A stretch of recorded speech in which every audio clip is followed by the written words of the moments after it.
Welcome to స్వతంత్ర. నేను విజయ్. ముందుగా హెడ్లైన్స్ చూద్దాం. తెలంగాణలో కాంగ్రెస్ ఎలా ఖాళీ అవుతుందో చూస్తా. దమ్ముంటే కేసీఆర్ టచ్ చేసి చూడాలన్న రేవంత్. హామీలపై నిలదీస్తే అసహనం ఎందుకు? రేవంత్ రెడ్డి ప్రతిపక్ష నేతగా మాట్లాడుతున్నారన్న హరీష్ రావు. బీఆర్ఎస్లో అంతర్గత ప్రజాస్వామ్యం లోపించిందన్న గుత్తా. ఎక్కడ తేడా వచ్చిందో తెలుసుకుంటామన్న జగదీష్ రెడ్డి.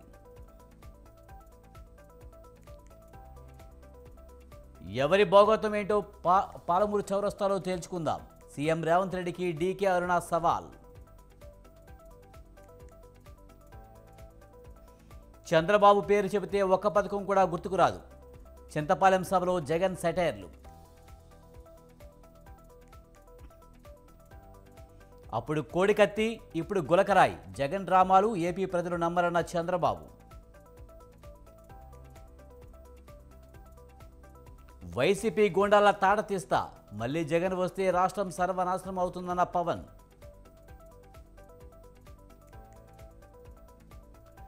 టెక్ సిటీ నుంచి ట్యాంకర్ సిటీగా మార్చారు.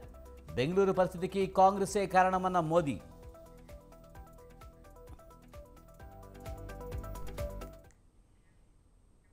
టీడీపీ అధినేత చంద్రబాబు నాయుడుపై ఏపీ సీఎం జగన్మోహన్ రెడ్డి తీవ్ర విమర్శలు చేశారు. అనకాపల్లి జిల్లా చింతపాలెం మేమంతా సిద్ధం సభలో పాల్గొన్న ఆయన తన ఒక్కడిని ఎదుర్కొనేందుకు నక్కలన్నీ ఒకటయ్యాయన్నారు. ప్రజల్ని దోచుకునేందుకు చంద్రబాబు దత్తపుత్రుడు వదినమ్మ సిద్ధమయ్యారని విమర్శించారు. చంద్రబాబు రాలేయమని రెచ్చగొడుతున్నారని ఆగ్రహం వ్యక్తం చేశారు. 14 ఏళ్లు రాష్ట్రానికి సీఎంగా ఉన్న బాబు పేదలకు ఏం మేలు చేశాడని ప్రశ్నించారు. రెండు సముద్రాలు కనిపిస్తా ఉన్నాయి. ఒకటి బంగాళాఖాతం అయితే మరొకటి ఇక్కడ కనిపిస్తా ఉన్న జన సముద్రం. 3 వారాల్లో జరగబోతా ఉన్న ఈ ఎన్నికలు ఇవి రాష్ట్ర చరిత్రలో ఇంటింటి చరిత్రను నిర్ణయించే ఎన్నికలుగా ఇవి ఎప్పటికీ గుర్తుండిపోతాయి. మన ఈ సిద్ధం సభలను చూసి మన ప్రత్యర్థుల గుండెల్లో రైళ్లు పరిగెత్తా ఉన్నాయి, బస్సులు పరిగెత్తా ఉన్నాయి. ఉక్రోషము, కడుపు మంట బగ్గుమని చంద్రబాబు ఆ ఉక్రోషంతో నా మీద రాళ్లు వేయమంటా ఉన్నాడు, నన్ను దగ్ధం చేస్తానంటున్నాడు. ఇది చంద్రబాబు దత్తపుత్రుడుల వాళ్ళ వదినమ్మల ఎజెండా. ఈ మధ్య బాబు ఏమంటున్నాడంటే జగన్ ఒక బచ్చా అంటున్నాడు. కృష్ణుడిని బచ్చా అనుకున్న కంసుడు, రాముడిని బచ్చా అనుకున్న మారీషుడు, సుబాహుడు, హనుమంతుడిని బచ్చా అనుకున్న రావణుడు కూడా వీళ్ళల్లో గుర్తుకొస్తా ఉన్నాడు. చరిత్రలో పోయే కాలం వచ్చినప్పుడు విలన్లందరికీ కూడా అటువైపున హీరోలందరూ బచ్చాలుగానే కనిపిస్తా ఉంటారు. అయ్యా చంద్రబాబు, నువ్వు బచ్చా అంటున్న నేను ప్రజలకు మంచి చేసి ఎన్నికల్లో ఒంటరిగా ధైర్యంగా ప్రజల ముందుకు నేను వస్తా ఉన్నా. మరి 14 ఏళ్ళు సీఎంగా చేసావు కదా, మరి పేదలకు నువ్వు చేసిన మంచి ఉంటే నువ్వెందుకయ్యా బచ్చాను చూసి భయపడుతూ పొత్తుల కోసం ఎగబడతా ఉన్నావు అని అడుగుతా ఉన్నా నీ చంద్రబాబును. ఇంతమంది నా చుట్టూ బాణాలు, రాళ్ళు, ఆయుధాలు పట్టుకుని ఉన్నారు. వీరందరి మధ్య మీకు మంచి చేసిన మీ బిడ్డ ఒక్కడే నిలబడి ఉన్నాడు. ఇన్ని నక్కలు ఏకమవుతా ఉన్నాయి. సింగిల్ గా ఎదుర్కొనేదానికి ఇన్ని నక్కలు ఏకమైనా కూడా భయపడతా ఉన్న పరిస్థితులు ఈ రోజు కనపడతా ఉన్నాయి. చంద్రబాబు పేరు చెప్తే గుర్తుకొచ్చేటివి వెన్నుపోట్లు, మోసాలు, అబద్ధాలు, కుట్రలు. ఇవి చంద్రబాబు పేరు చెప్తే గుర్తుకొచ్చే అంశాలు. జగన్ ఉంటే పేదలకు పథకాలన్నీ కొనసాగుతాయి. జగన్ లేకపోతే మళ్ళీ ప్రజలు మోసపోయి పథకాలన్నింటికి కూడా ముగింపే. అయ్యా బాబు, నేను బచ్చా అయితే నా చేతిలో చిత్తుగా ఓడిపోయి కేవలం 23 మంది ఎమ్మెల్యేలను మాత్రమే గెలిపించుకున్న నువ్వు ఎవరయ్యా అని అడుగుతా ఉన్నాను. నిన్నే అడుగుతున్నా, ఏమనాలి నిన్ను అని అడుగుతా ఉన్నాను. నేను బచ్చా అయితే 5 ఏళ్ల తర్వాత కూడా నాతో పోటీకి నువ్వు ఒక్కనివే రావడానికి నీకు ధైర్యం చాలడం లేదు. 1 డజన్ మందిని వెనకేసుకొని వస్తా ఉన్న నిన్నేమనాలి అని అడుగుతా ఉన్నాను. నా కళ్ళ ఎదుట 2 సముద్రాలు కనిపిస్తా ఉన్నాయి. ఒకటి ఏపీని పేదరికం లేని రాష్ట్రంగా చేయడం కోసం కృషి చేస్తానని టీడీపీ అధినేత చంద్రబాబు అన్నారు. రాష్ట్రాన్ని బాగు చేయడమే తన లక్ష్యమని చెప్పారు. ప్రజాగాలంలో చంద్రబాబు పుట్టినరోజు సందర్భంగా భారీ కేక్ను కట్ చేశారు. ఈ సందర్భంగా సంపద సృష్టించడం తెలిసిన పార్టీ టీడీపీనే అని చంద్రబాబు అన్నారు. ప్రపంచంలో తెలుగు జాతి నంబర్ 1గా ఉండాలన్నదే తన కోరిక అని చెప్పారు. జగన్ పాలనలో రాష్ట్రంలోని అన్ని వ్యవస్థలు నాశనమయ్యాయని చెప్పారు. ఆడపిల్లలను చదివించి నైపుణ్యం పెంచితే ప్రపంచాన్ని శాసించే స్థాయికి ఎదుగుతారని చంద్రబాబు తెలిపారు. నేను ఒకటే మిమ్మల్ని అందరినీ కోరుతున్న ఆడబిడ్డలందరినీ 5 సంవత్సరాలు ఏం పేరు పెట్టాలో నాకైతే అర్థం కాలేదు. జే గన్ రెడ్డి పేరు పెడదామా? ఎందుకంటే అతను జగన్మోహన్ రెడ్డి కాదు, జే గన్ రెడ్డి, మోసపరెడ్డి. అందరినీ మోసం చేసి అతను ఒక్కడే ఉండాలని కోరుకునే దుర్మార్గుడు ఈ జగన్మోహన్ రెడ్డి. ఏది దొరికినా ఎక్కడ చూసినా కుంభకోణాలు తప్ప ఏమీ లేవు. ఇసుక దోపిడీ, ఇసుక డిపోలు కూడా ఆయనవే, మద్యం షాపులు కూడా ఆయనవే, మద్యం తయారీ కూడా అయింది, భూముల మీద కూడా ఆయనదే పెత్తనం. ఇదే జరిగితే మనందరం బానిసలుగా బతికే పరిస్థితి వస్తా ఉంది. అది నా బాధ, ఆవేదన అని చెప్పి నేను మీకు తెలియజేస్తున్నా.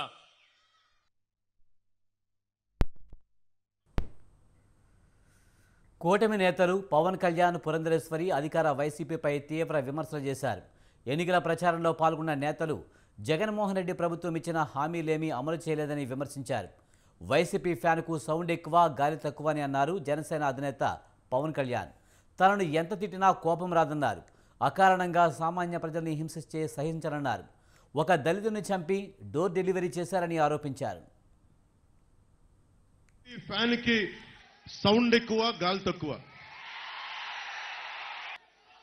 జగన్కి ఈ మధ్యన నన్ను మాటలు ఎక్కువ తిట్టేస్తా ఉన్నాడు. పాపం కంట్రోల్. నేను ఏమనుకుంటాను, జగన్కి నన్ను తిడుతుంటే నాకు చాలా కోపం వచ్చేస్తా అనుకుంటాడు. నన్ను మీరు ఏమి తిట్టినా నాకు కోపం రాదు. మీ మీద ఒక్క ఈగ వాలితే నాకు ఆపాద మస్తకం. ఒక దళిత డ్రైవర్ని డోర్ డెలివరీ చేస్తే నాకు వచ్చిన కోపం చాలా చాలా ఎక్కువ. మీరు నన్ను పచ్చి బూతులు తిట్టినా కానీ నా కోపం రాదు. కానీ అకారణంగా, అన్యాయంగా, దారుణంగా ఒక దళిత కులానికి చెందిన డ్రైవర్ని మీరు చంపేసి డోర్ డెలివరీ చేయగానే నాకు వచ్చిన కోపం అంత ఇంత కాదు. నేను చాలా బాధ్యతగా ఉన్నాం. ఇక్కడ మన ఎంఆర్పిఎస్ సోదరులు చాలా మంది ఉన్నారు. ఇక్కడ మీకు తెలుసు, నేను కులాల గురించి మాట్లాడినప్పుడు అందరూ దూరంగా పెట్టే రెల్లి కులస్తులు నేను గుండెలకు హత్తుకున్నాను. ఆ రెల్లి కులస్తులు ఎత్ర నార్యంత పూజ్యంతే రమంతే తత్ర దేవతాహ అని చెప్పి పూజించుకునేటువంటి సంస్కృతి మనదైతే, తాడేపల్లి ప్యాలెస్ కి కూతవేటు దూరంలో ఒక ఎస్సీ మహిళ మీద అత్యాచారం జరిగితే ఆ మహిళని హత్య చేస్తే ఆ కుటుంబానికి సైతం ఇవాళ న్యాయం చేయనటువంటి పరిస్థితిని మనం రాష్ట్రంలో చూస్తున్నాం. మరి అదే విధంగా మరి రైతులు, ఇక్కడ ఉన్నటువంటి రైతు సోదరులందరూ కూడా ఊహించాలి. ఆనాడు జగన్మోహన్ రెడ్డి గారు మరి 2019 సంవత్సరం ఎన్నికలకి ముందు వారు చేసినటువంటి వాగ్దానం, రైతులకి ధర స్థిరీకరణ నిధి కింద 3,000 రూపాయలు ఇస్తానని చెప్పారు. దాఖలాలు లేవు. అదే విధంగా ప్రకృతి వైపరీత్యం కనుక ఏర్పడితే 4,000 కోట్ల నిధితోటి నేను ఆదుకుంటానన్నారు. దాఖలాలు లేవు. మరి ఆ సందర్భంలో నిజంగా ఇటువంటి ప్రభుత్వం. జనసేన అధినేత పవన్ కళ్యాణ్పై వైసీపీ నేత పోతిన మహేష్ నిప్పులు చెరిగారు. ఎలక్టోరల్ బాండ్స్లో పవన్ కళ్యాణ్కి ఎంత ముట్టిందో చెప్పాలని డిమాండ్ చేశారు. అధికారంలోనికి రావడమే పవన్ ఎజెండానా అంటూ దుయ్యబట్టారు. చంద్రబాబు దగ్గర పవన్ ప్యాకేజీ తీసుకున్నారని అందరికీ తెలుసునన్నారు. జైలులో ములాఖాత్ తర్వాత పవన్ కొన్న ఆస్తులు ఎన్ని, బినామీ పేర్లతో ఉన్న పవన్ ఆస్తుల వివరాలు బయటపెడతారని పోతిన మహేష్ హెచ్చరించారు. పవన్ ప్యాకేజీ స్టార్ అనడానికి ఆధారాలన్నీ ఉన్నాయని పోతిన మహేష్ సంచలన ఆరోపణలు చేశారు. బినామీ పేరుతో ఉన్న పవన్ ఆస్తుల వివరాలు త్వరలో బయటపెడతారని తెలిపారు. రైతులకి ఇచ్చింది 6-7 జిల్లాల్లోనే, మిగతా డబ్బులన్నీ పార్టీ ఖాతాలోనే ఉన్నాయి. ఎంత ఉన్నాయో చెప్పమనండి, ఎంత వచ్చినాయో చెప్పమనండి. చెప్తే అందరికీ అర్థం, రాష్ట్ర ప్రజలందరికీ అర్థమైంది కదా. అవుతారని వాళ్ళందరూ పాపం కష్టపడి పనిచేసి మీ వెనకాల తిరుగుతుంటే వాళ్ళని అలా మోసం చేసి మభ్యపెట్టి మా పెద్దనాళ్ళని ఘోరంగా మోసం చేస్తూ తెలుగుదేశం పార్టీకి, చంద్రబాబు నాయుడు గారికి పని చేయించడం ఏంటి? ఏం చేద్దాం అనుకుంటున్నారు మీరు? వాళ్ళని దీనికి మీరు సమాధానం చెప్పాలి. Janasena party political affairs committee chairman, తెలుసుగా నాదెండ్ల మనోహర్. అసలు కష్టపడకుండా రాజకీయాలను అడ్డం పెట్టుకొని డబ్బులు సంపాదించడం ఎలాగా ఆయన దగ్గర వెనతో పెట్టిన విద్య ఉంటుంది ఆయన దగ్గర. ఆయన పవన్ కళ్యాణ్ గారితో ఒకరిద్దరు వ్యక్తుల్ని కల్పించి కేవలం ఇద్దరు కూర్చునే 10 కోట్ల రూపాయలు విలువ చేసే స్పోర్ట్స్ కార్ని కొనుగోలు చేశారు. అది కూడా ఆయన పేరు మీద అయితే వైట్లో చూపించాల్సి వస్తుందని బ్లాక్లో ఒక బినామీ వ్యక్తి మీద పెట్టారు.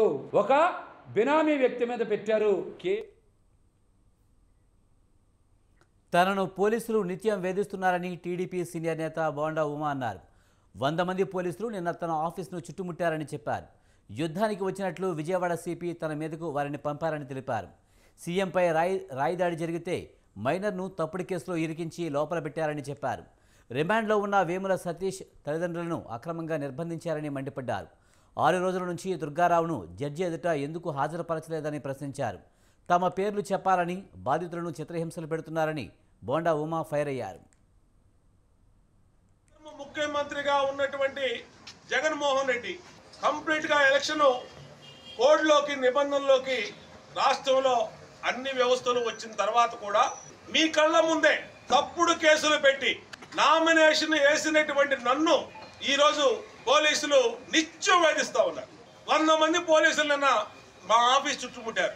ఏదైతే వేముల సతీష్ రిమాండ్ లో ఉన్నాడో వాళ్ళ తల్లిదండ్రుల్ని అక్రమంగా నిర్బంధించి వాళ్ళ తల్లిదండ్రుల మేడ మీద కత్తి పెట్టి టార్చర్ చేసి 3rd డిగ్రీ ఉపయోగించి ఈరోజు మీ కొడుకు మేము చెప్పినట్టుగా 164 స్టేట్మెంట్ ఇవ్వకపోతే శాశ్వతంగా మీ కొడుకుని కోడికత్తి సీనులాగా జైల్లో ఉంచుతాము అని ఒక పోలీసు ఉన్నతాధికారులే బెదిరిస్తూ ఉంటే ఇంకా ఎక్కడ రాష్ట్రంలో చట్టం అమలు అవుతా ఉంది?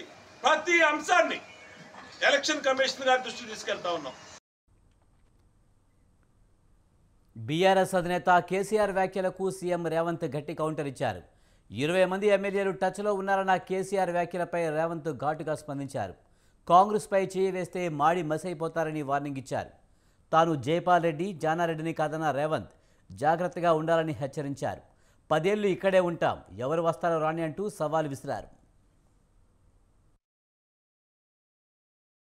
బిహెచ్ఎల్ కావచ్చు, బీడీఎల్ కావచ్చు, డైనమైట్ ఫ్యాక్టరీ కావచ్చు, ఈక్రిసాట్ కావచ్చు, ఈ ప్రాంతంలో వచ్చిన వేలాది పరిశ్రమలు ఆనాడు ఇందిరమ్మ తెచ్చినవే కదా. 10 ఏళ్లు ఈ ప్రాంతంలో ముఖ్యమంత్రిగా ఉన్న చంద్రశేఖరరావు ఆర్థిక మంత్రిగా, ఆరోగ్య శాఖ మంత్రిగా, వివిధ శాఖల మంత్రులుగా ఉన్న ఆయన అల్లుడు హరీష్ రావు గారి మెదక్ ప్రాంతానికి ఏమన్నా తీసుకొచ్చిందా అని నేను అడుగుతున్నా. నేను ఇవాళ అడుగుతున్నా, 2014 నుంచి 24 వరకు ముఖ్యమంత్రిగా, మంత్రులుగా, కొత్త ప్రభాకర్ రెడ్డి పార్లమెంట్ సభ్యుడుగా ఈ ప్రాంతానికి ఏమైనా పరిశ్రమలు తెచ్చిండ్రా? ఈ మెదకు ప్రజలు ఏమన్నా బాగుపడ్డారా అని నేను అడుగుతున్నా. మరి ఇవాళ మళ్ళీ సిగ్గు లేకుండా బీజేపీ వాళ్ళు, బీఆర్ఎస్ వాళ్ళు వచ్చి మాకు ఓట్లు వేయండి, మేము ఎలగబెడతాం, మీ ఆకిలి అలుకుతాం, మీకు ముగ్గులేస్తాం, మీ ఇల్లు చక్కదిద్దుతామని అబద్ధాల మాటలతో బయలుదేరి మెదకు బీజేపీ నుంచి నిలబడుతున్నా రఘునందన్ రావు నేను అడుగుతున్నా, దుబ్బాకలో నువ్వు చెప్పినావు కదా ఎమ్మెల్యేగా గెలిపిస్తే నరేంద్ర మోడీతో కొట్లాడి 1000 కోట్ల రూపాయలు తీసుకొచ్చి దుబ్బాకను అభివృద్ధి చేస్తాను కదా. మేమందరం దుబ్బాకకు బస్సులు వేసుకొని వస్తాం, నువ్వు తెచ్చిన నిధులేందో, నరేంద్ర మోడీ ఇచ్చిన పరిశ్రమలేందో దుబ్బాకలో నాకు చూపించమని నేను అడుగుతున్నా. ఎమ్మెల్యేగా దుబ్బాకలో అక్కడి ప్రజల్ని, అక్కడి రైతులను వంచిస్తే ఆ ప్రాంత ప్రజలు తిరస్కరించిన రఘునందన్ రావు మళ్ళీ రంగు మార్చి మెదకు పార్లమెంట్లో ఓట్లేయమని అడుగుతున్నాడు. నేను అడుగుతున్న, రఘునందన్ రావుకు ఓటేసి ఒకవేళ ఎంపీ అయితే నరేంద్ర మోడీ ప్రధానమంత్రి కాకుండా చంద్రమండలానికి ఏమైనా రాజు అవుతాడా? ఈ 10 ఏళ్ళు నరేంద్ర మోడీ ప్రధానమంత్రిగా ఉన్నాడు కదా, ఈ మెదకు ప్రాంతానికి ఒక్క పరిశ్రమ అయినా ఇచ్చిండా అని చెప్పి నేను బీజేపీ నాయకులను అడుగుతున్నా. కేసీఆర్ నౌకరి పోయి నడుము ఇరిగి పార్టీ ఓడి ఏం చెప్పాలో తెలియక పిట్టల ద్వారా ఇంట్లో కూర్చొని పిలిపించుకొని భజన సంఘం ముందల ఇవాళ కాంగ్రెస్ పార్టీ అయిపోయింది అంటుండు. ఎట్లా అయిపోతుంది బిడ్డ? అదేమన్నా ఫుల్ పార్టీలా పోయంగానే 12 పెగ్గులు పోగానే కాంగ్రెస్ ఖాళీ అవుతుంది, 20 మంది టచ్లు అంటుండు. ఈడ కాపలా ఉన్నదేవాడు బిడ్డ, ఎవడో తెలుసా? ఈడ వస్తావా? రా బిడ్డ, టచ్ చేసి చూడు, హైటెన్షన్ వైరుకిన కాకి తగులితే ఎట్లయితుందో కాంగ్రెస్ మీద చెయ్యి పెడితే మాడి మసైపోతావు బిడ్డ. నేను జైపాల్ రెడ్డి జానారెడ్డిని కాదు బిడ్డ, మర్యాద ఉండనికే బట్టలు పదించి రోడ్డు మీద ఉరికించి కొట్టిస్తా బిడ్డ మా కాంగ్రెస్ పార్టీ కార్యకర్తలతోటి. మా ప్రభుత్వాన్ని పడగొడతారా నువ్వు మోడీ కలిసి? నువ్వు మోడీ చీకట్లో మాట్లాడుకుంటే అయిపోయింది అనుకుంటున్నావా? రా బిడ్డ రా, మోడేస్తాడో మోడీ తాతను తెచ్చుకుంటావు, నీ ఎంబడి ఎవడొస్తాడో రాండి. ఇంకా 4.5 ఏళ్ళు ప్రభుత్వం ఉన్నది, కాంగ్రెస్ ఉంటది. ఆ తర్వాత మళ్ళొక్కసారి ప్రజల ఆశీర్వాదంతో ఇంకో 5 ఏళ్ళు మొత్తం 10 ఏళ్ళు అధికారంలో ఉంటాం. మీ సమస్యల్ని పరిష్కరించే బాధ్యత మాది. మీకు ఇందిరమ్మ ఇల్లు ఇచ్చే బాధ్యత మాది. బస్సు ఉచిత ప్రయాణం ఇచ్చే బాధ్యత, ఆరోగ్యశ్రీ పథకం అమలు చేసే బాధ్యత మాది. మీ ఇంటికి ఉచిత కరెంట్ ఇచ్చే బాధ్యత మాది. 2 లక్షల రూపాయల రైతు రుణమాఫీ చేసే బాధ్యత మాది. 500 రూపాయలు బోనస్ ఇచ్చి మీరు పండించిన పంటను కొనే బాధ్యత మాది. 20 ఏళ్ళు బీఆర్ఎస్ ఓన్కి బీజేపీ ఓన్కి వేసారు.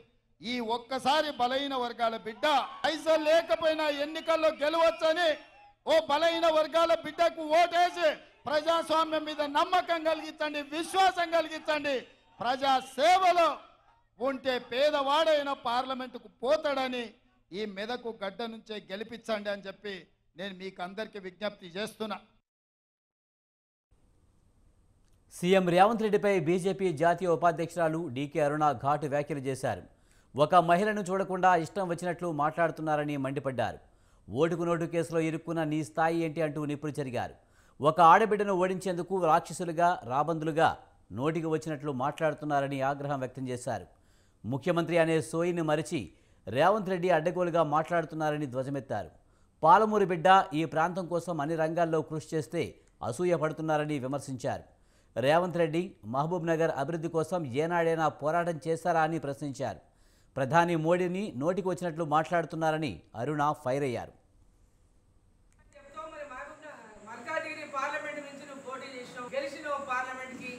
ఏనాడైనా ఒక పోరాటం చేసినావా? ఏనాడైనా పాలమూరు కోసం గొంతిప్పినవా? మరి ఎందుకు మీకు ఇంత కసి, ఎంత అక్కస్, ఎందుకు ఇంత కడుపు మంట? ఎందుకు మోదీ గారిని నోటికి వచ్చినట్లు మాట్లాడుతావు? మోదీ గారి గురించి దేశమంతా మోదీ మోదీ మోదీ అని పెద్ద ఎత్తున మోదీ కోసం ఓటేయడానికి ప్రజలు సిద్ధమైతే మోదీ గారి గురించి నువ్వు విమర్శలు చేస్తావు. నోటికి ఎంత వస్తే అంత మోదీ గారి గురించి మాట్లాడుతావు. అసలు నీ స్థాయి ఏంటి? ఓటుకు నోటు కేసులో ఉండి జైలుకు వచ్చినటువంటి నీవు మాట్లాడే స్థాయి ఏంటి అడుగుతున్నా. నువ్వేందో తెలంగాణ ప్రజలకు అందరికీ తెలుసు. నా భాగవతం చెప్తాడ ఈయన. నా భాగవతం దమ్ముంది కదా, యాచౌరస్తాకు వస్తారా? నేను కూడా వస్తా రా. యాచౌరస్తాకు వస్తావు, నీ భాగవతం చెప్తాం, నా భాగవతం చెప్తాం రా. రెడీ ఉన్నా నేను రానికి. యాచౌరస్తాకు వస్తావు చెప్పు. మహబూబ్ నగర్ నువ్వు మాట్లాడింది నేను తెలంగాణ చౌరస్తాకే రా, ఆనే మాట్లాడదాం దా. అరుణమ్మ భాగవతం ఏముందో గాంధీ చెప్పుదు రావచ్చి. నీ భాగవతం ఏందో నేను గాంధీ చెప్తా. మనుషులకు విఘ్నత ఉండాలి. ప్రజలు ఒక గుర్తింపు ఇచ్చిండ్రు, పార్టీ నీకు ఒక స్థాయి ఇచ్చింది, ఆ స్థాయిని మర్చిపోవద్దు.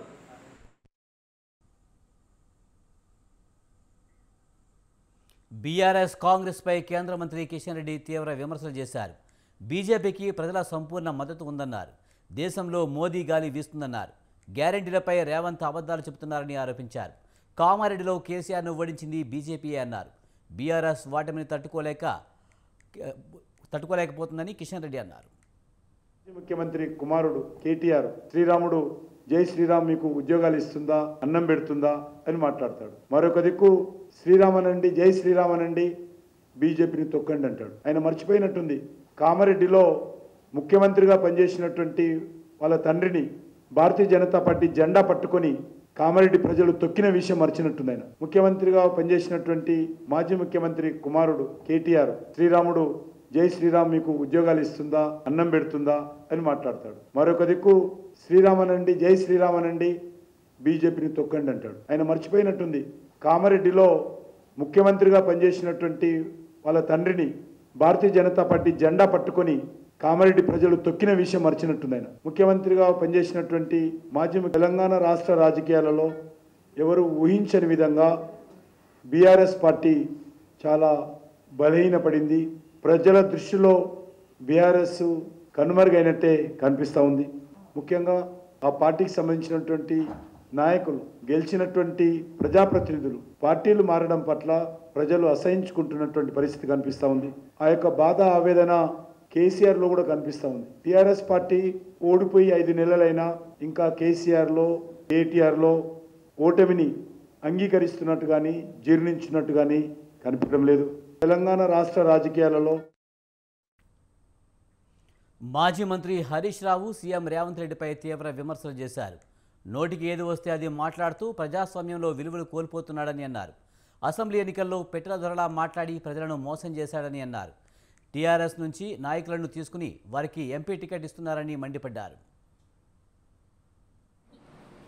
నాకు కూడా అనరాదా కాకపోతే మాకు కొంచెం వ్యక్తిత్వం ఉంది, మర్యాద ఇవ్వాలని మేమేమో ఓపిక పడతా ఉన్నాం. నువ్వు ఒక ముఖ్యమంత్రి స్థాయిలో ఉన్నావు, నీకు కాకపోయినా కుర్చీ కన్నా గౌరవం ఇవ్వాలని నేను మాట్లాడతలేను. కానీ నువ్వేం చేస్తున్నావు, ప్రతి మీటింగ్లో నన్ను పట్టుకొని దూలమూల పెరిగినావు, ఇట్లా పెరిగినావు, అట్లా పెరిగినావు, అడ్డమైన మాటలు మాట్లాడుతున్నావు. నాకు కూడా అనొచ్చు కదా అనాలంటే. భూమికి జారడానికి ఉన్నావు, నీకు ఆవకాయంత మెదడలేదని అనాలంటే నాకు అనరాదా అయింది. కాకపోతే మాకు విజ్ఞత ఉంది, అది పద్ధతి కాదేమో, సంస్కారం కాదేమో. మండోలి జైలు నుంచి సుకేష్ చంద్రశేఖర్ మరో లేఖ రాశాడు. అరవింద్ కేజ్రీవాల్, కవిత, సత్యేంద్ర జైన్ల గురించి ప్రస్తావిస్తూ కేంద్ర హోంమంత్రికి లేఖ ద్వారా ఫిర్యాదు చేశారు. నెయ్యి కోడ్ లాంగ్వేజ్ ద్వారానే ముడుపులు చేతులు మారాయని లేఖలో ప్రస్తావించారు. నగదు సేకరణ మొత్తం హైదరాబాద్లోని బీఆర్ఎస్ కార్యాలయం నుంచి జరిగిందని, కవిత సహకారంతోనే ఈ వ్యవహారం అంతా జరిగిందని, ఇందుకు సంబంధించిన అతని వద్ద ఆధారాలు ఉన్నాయంటూ సుకేష్ తెలిపారు.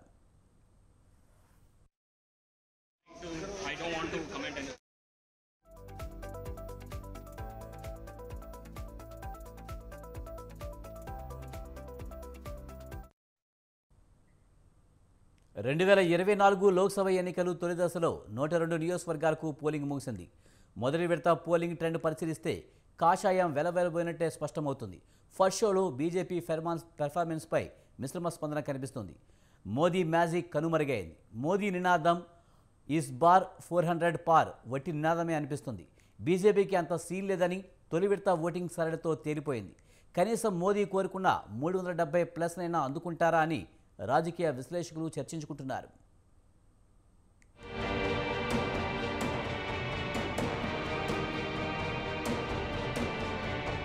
ఈసారి లోక్సభ ఎన్నికల ప్రచారం ఆరంభిస్తూనే ప్రధాని నరేంద్ర మోదీ ఇస్ బార్ 400 పార్ అని నినదించారు. తీసరీ బార్ మోదీ సర్కార్ అని బీజేపీ నాయకులు, కార్యకర్తలు కోరస్ పాడారు. ప్రధాని మోదీ దేశవ్యాప్తంగా దాదాపు అన్ని రాష్ట్రాల్లో సుడిగాలి పర్యటనలు చేస్తూ అభివృద్ధి పనులకు శంకుస్థాపనలు, ప్రారంభోత్సవాలు చేస్తూ వరాల వర్షం కురిపిస్తూ బీజేపీ ప్రచారాన్ని హోరెత్తించారు.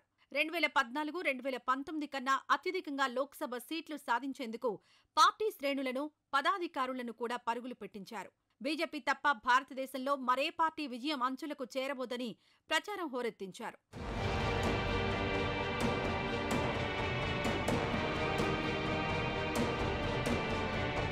గత 5 దశాబ్దాలుగా లోక్సభ ఎన్నికల ఫలితాలను గమనిస్తే 1984 లోక్సభ ఎన్నికల్లో రాజీవ్ గాంధీ ఆధ్వర్యంలో కాంగ్రెస్ పార్టీ 414 స్థానాలను గెలుచుకుంది. స్వర్గీయ ప్రధాని ఇందిరాగాంధీ హత్యానంతరం సానుభూతి పవనాల కారణంగానే కాంగ్రెస్కు ఈ విజయం దక్కింది. ఆ తర్వాత ఏ పార్టీ 400 మార్కు దాటలేదు. 2014లో మోదీ ప్రభంజనంలో కూడా బీజేపీ 400 మార్కు దాటలేదు. 2014లో ఎన్డీఏ కూటమి 336 సీట్లు సాధిస్తే బీజేపీ 282 సీట్లను కైవసం చేసుకుంది. 2019లో ఎన్డీఏ కూటమి 353 స్థానాలు గెలుచుకుంటే బీజేపీ 303 స్థానాల్లో విజయం సాధించి పూర్తి మెజారిటీతో ప్రభుత్వాన్ని ఏర్పాటు చేసింది. ఈసారి ఎన్డీఏ 400కు పైగా సాధించాలన్న లక్ష్యంతో కాషాయ దళం ఎన్నికల గోదాలో దిగింది.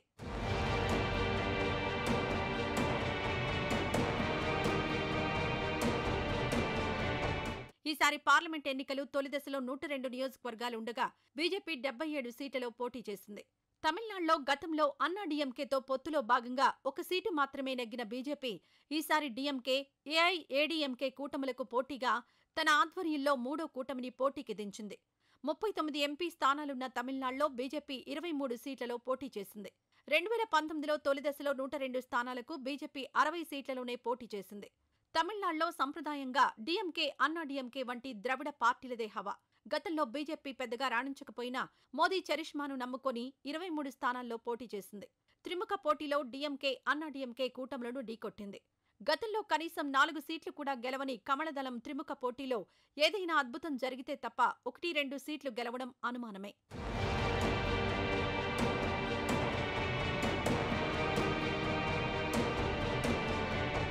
తొలి దశలో బీహార్లో 4 స్థానాలకు, ఉత్తరప్రదేశ్లో 8 స్థానాలకు, పశ్చిమ బెంగాల్లో 3 స్థానాలకు, రాజస్థాన్లో 12 స్థానాలకు, ఉత్తరాఖండ్లో 5 స్థానాలకు ఎన్నికలు జరిగాయి. అక్కడి పోలింగ్ సరళిని పరిశీలిస్తే బీజేపీ సునామీనే ఎదుర్కొన్నట్లు కనిపిస్తోంది. బీహార్లో ఆర్జేడీ కాంగ్రెస్ కూటమి, యూపీలో అఖిలేష్ యాదవ్ ఆధ్వర్యంలో కూటమి, బెంగాల్లో మమతా బెనర్జీ టీఎంసీల హవా నడిచిందని, బీజేపీ వెలవెలబోయిందని వార్తలందుతున్నాయి. ముఖ్యంగా ఇండియా కూటమికి అనుకూల వాతావరణం ఉన్నట్లు సూచనలు వస్తున్నాయి. దీంతో మోదీ అండ్ కో 400 పార్ కాదు కదా, కనీసం 370 వైపు అడుగులు వేస్తుందా అన్నది అనుమానమే. ये ऐसी पश्चिम की हवा चली है कि पश्चिम की हवा ने सब पलट दिया. बताओ ये पलटने वाली हवा थी कि नहीं थी पहले चरण की? और जो लोग दूसरी दल की फिल्म को, उनकी फिल्म के शो को फ्लॉप शो बोल रहे थे, बताओ पहली दिन ही पहले शो में भारतीय जनता पार्टी की फिल्म फ्लॉप हो गई कि नहीं हो गई फ्लॉप? न केवल उनकी फिल्म फ्लॉप हुई है, अब उनकी कोई घिसी पिटी कहानी सुनना नहीं चाहता है. కాంగ్రెస్ విషయానికొస్తే తొలి దశలో 102 స్థానాల్లో 65 స్థానాలకే పోటీ చేసింది.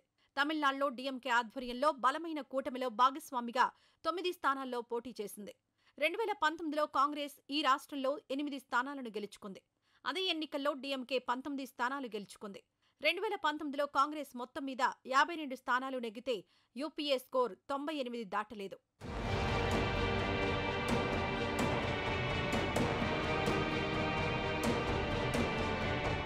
తొలి దశలోని 102 స్థానాల్లో బీజేపీ పోటీ చేసిన 77లో ఖచ్చితంగా గెలిచే స్థానాలు 25ను మించబోవని ఎన్నికల పరిశీలకులు భావిస్తున్నారు. అది రాజస్థాన్, మధ్యప్రదేశ్, కర్ణాటక, అరుణాచల్ ప్రదేశ్, త్రిపుర వంటి చోట్లే. తొలిదశ ఓటింగ్ ట్రెండ్ను బట్టి బీజేపీ విజయావకాశాలను పూర్తిగా అంచనా వేయలేం. మొత్తం 7 దశల పోలింగ్ కావలసిందే. ఏది ఏమైనా తొలిదశ పోలింగ్ ట్రెండ్ను బట్టి బీజేపీ 400 పార్ అన్నది అసాధ్యమని తేలిపోయింది. బీజేపీకి ఫస్ట్ ఫేజ్లో జోర్సే దక్కా ధీరేసే లగా.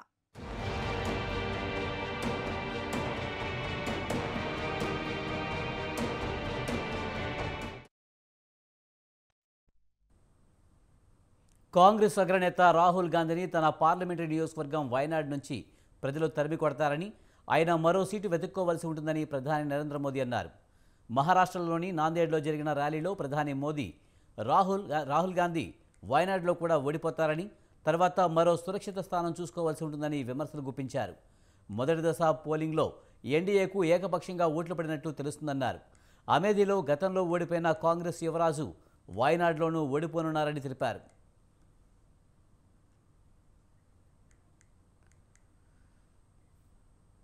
తొలిదశ పోలింగ్లో ఓటర్లు కాంగ్రెస్ పార్టీని, ఇండియా కూటమిని తిరస్కరించారంటూ ప్రధాని మోదీ చేసిన వ్యాఖ్యలపై కాంగ్రెస్ నేత ప్రియాంక గాంధీ స్పందించారు.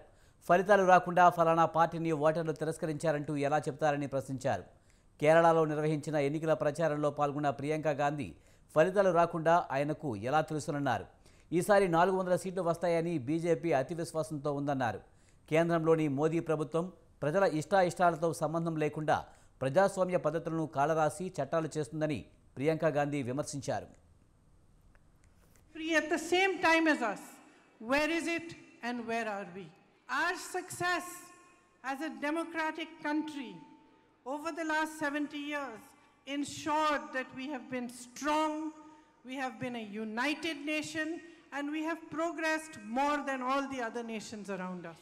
Those who fought for our freedom ensured that they made strong institutions to protect those freedoms, whether it was the judiciary or the media that had a lot of freedom, or the parliament. These were all institutions that were created in order to keep our democracy.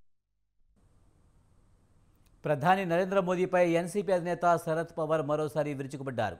Modi ఆశిస్తున్నట్లు ఈసారి BJP 400 సీట్లు సాధించడం అసాధ్యమన్నారు. మహారాష్ట్ర లోక్సభ ఎన్నికల్లో మహావికాస్ అఘాడీ, మహాయుతి మధ్యే ప్రధాన పోటీ నెలకొంది అన్నారు.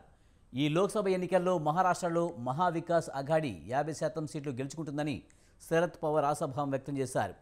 అసెంబ్లీలో ఎక్కువ సీట్లు సాధించి ఎక్కువ సంఖ్యలో మిత్రపక్షాలను లోక్సభకు పంపడమే తమ లక్ష్యమని తెలిపారు.